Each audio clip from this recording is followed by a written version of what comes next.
Campbell, or as everyone calls me, Slim. If you don't know what that means, just look up irony in the dictionary. But I am absolutely privileged to be best man. But before I start with my speech, whilst I'm the best man, can we please have a round of applause for the main man, Lincoln, for everything you've done this afternoon.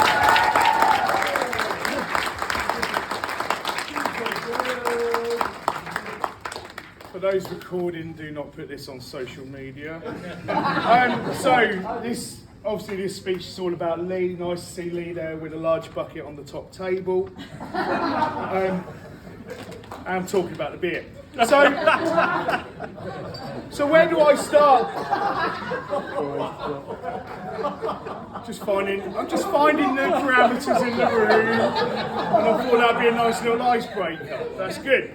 So, where do I start with Lee? Well, first of all, we call him Bungalow. So, for those that don't know, we call him Bungalow because there's nothing upstairs.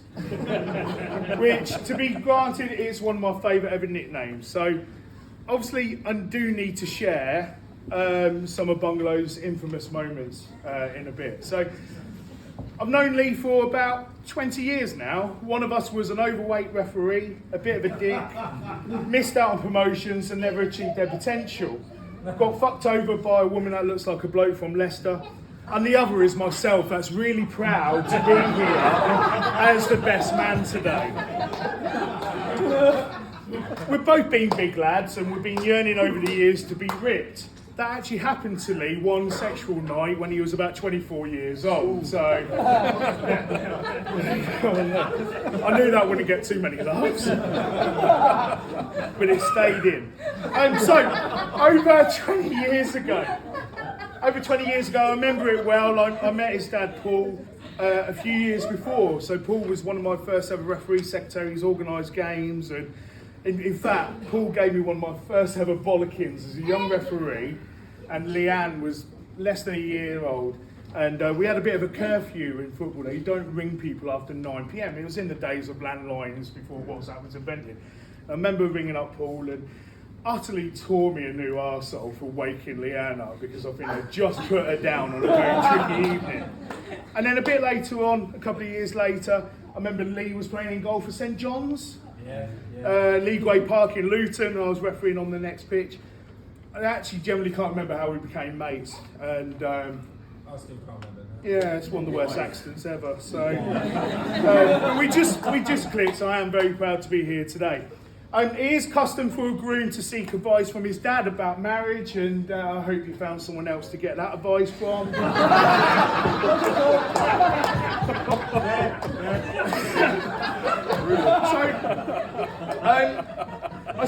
I actually started writing this, and I wrote this down. I started writing this in the airport in February 2020.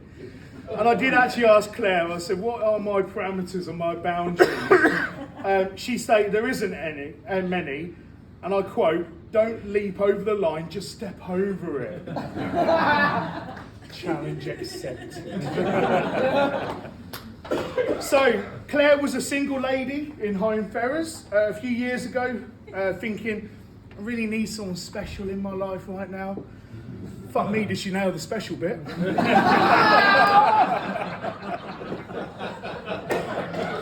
So their first date was in the Fancott Arms in Toddington, I believe, after meeting online. So Tinder and Plenty of Fish are just two of the apps that Bungalow has completed. Much quicker than Candy Crush. I've seen all the girls over the years come and go. Some of the lads have shared their own experiences, Lee, with his exes. Others did, quite literally. Awkward. Oh, Plenty of Fish.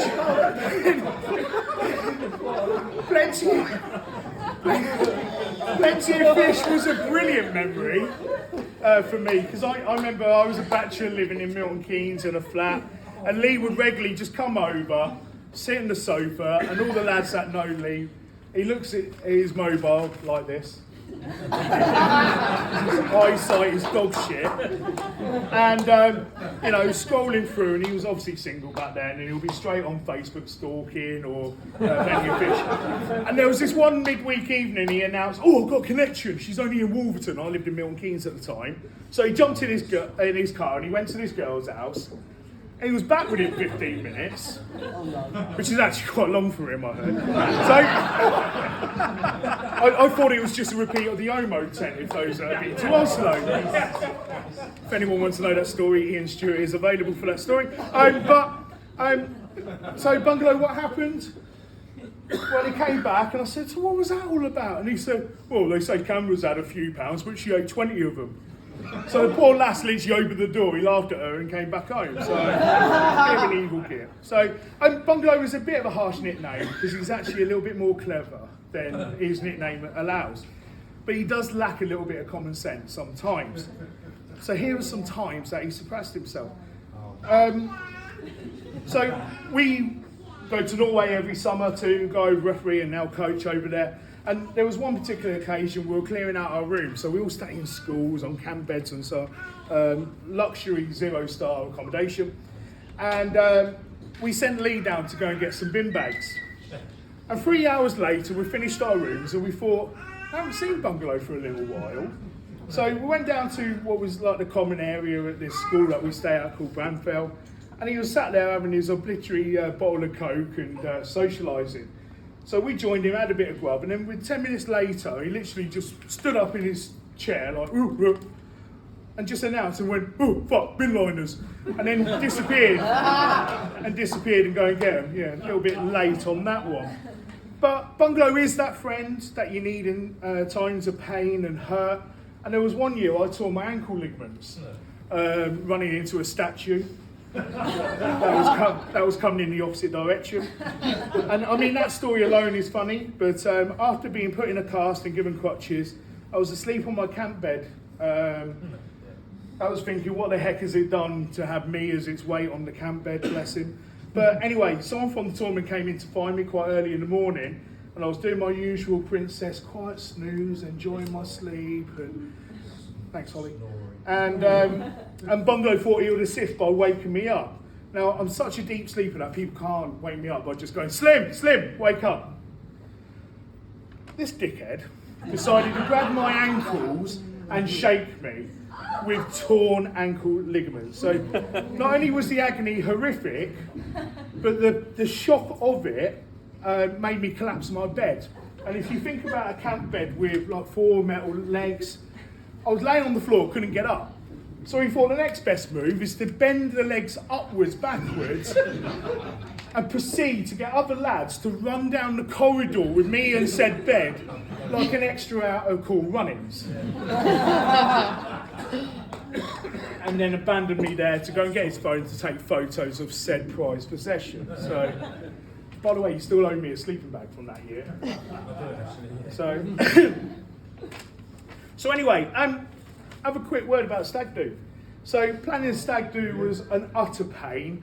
We had a lot of obstacles to deal with Corona. Are we flying? Are we doing this? And thankfully, Paul loves the assistance with organising. I think it's the nicest way of saying it, and helped us with Butlins Minehead, and we had an utter laugh. So I think it's only true that I just share a couple of stories with that.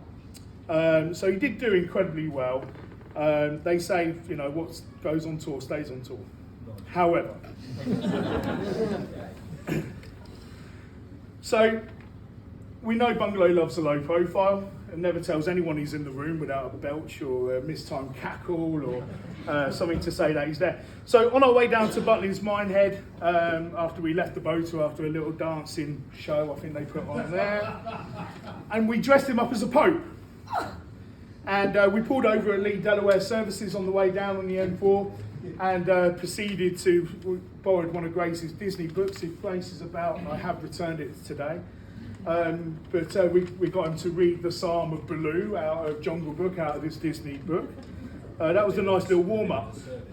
The star of the show, though, was through the football connections of Paul's capacity as club secretary. We managed to find a club that are playing at home down in Minehead, in Somerset, and they were wonderful. So we got Bungalow dressed up as a cheerleader, so hopefully everyone's food's settled by now actually, because it really wasn't a nice one. But we got him dressed up as a cheerleader with pom-poms and made him lead the teams out.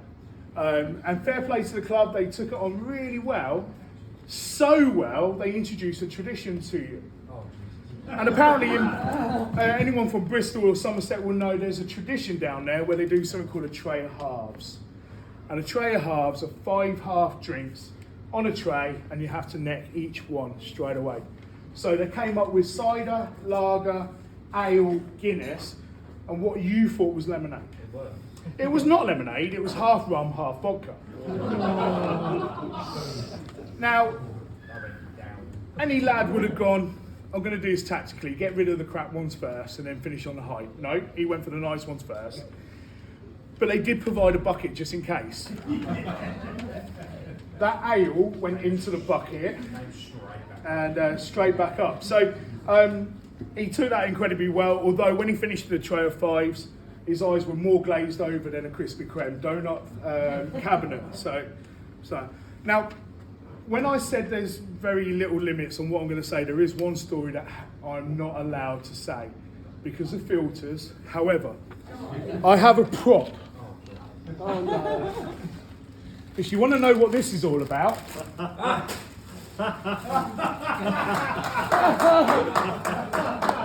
buy me a couple of shots later and I'll explain why Lee's eyes are watering over a bag of McCoys. I will show you the video. Yeah, that'll be on the big screen later. So, as you've heard, this is now the 4th attempt that Lee's tried to get married. It's nothing to do with the availability of insane women, but it is the corona that got us here. But Claire, can I just say, you are incredible. We do love you very much. You've taken one for the team by getting him off our backs. Although I do miss the revenue of the carer's allowance. like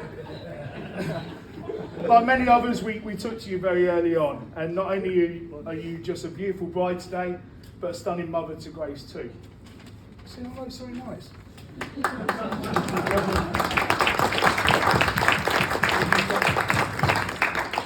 Anyone actually know where Grace is? She's out there. Right, okay.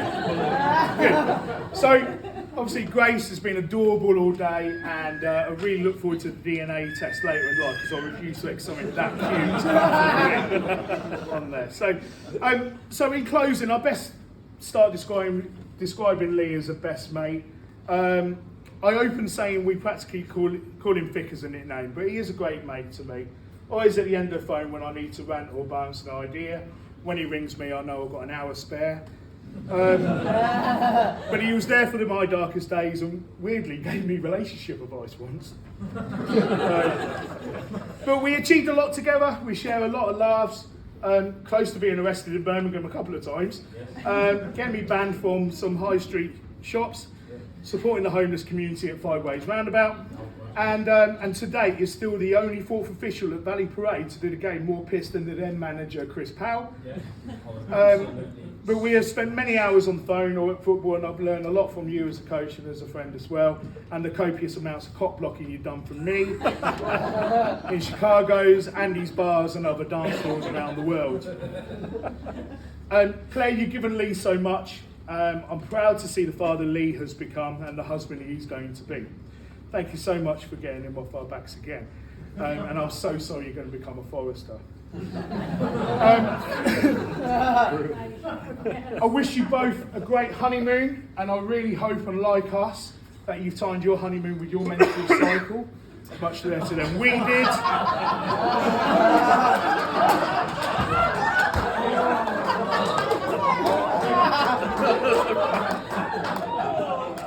If not, take dark towels. Oh. Now, in closing, She's filming this, it's fine. I'm getting to the end, it's fine. It's fine.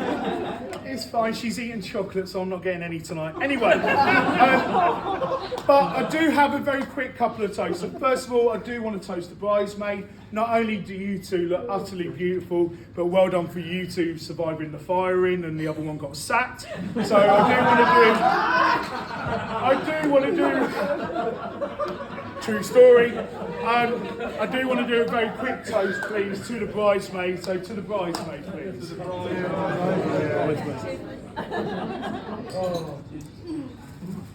And then finally, everyone here wishes you both the very best as a married couple. So everyone please join me in a quick toast to Mr. and Mrs. Forrester. I'm going.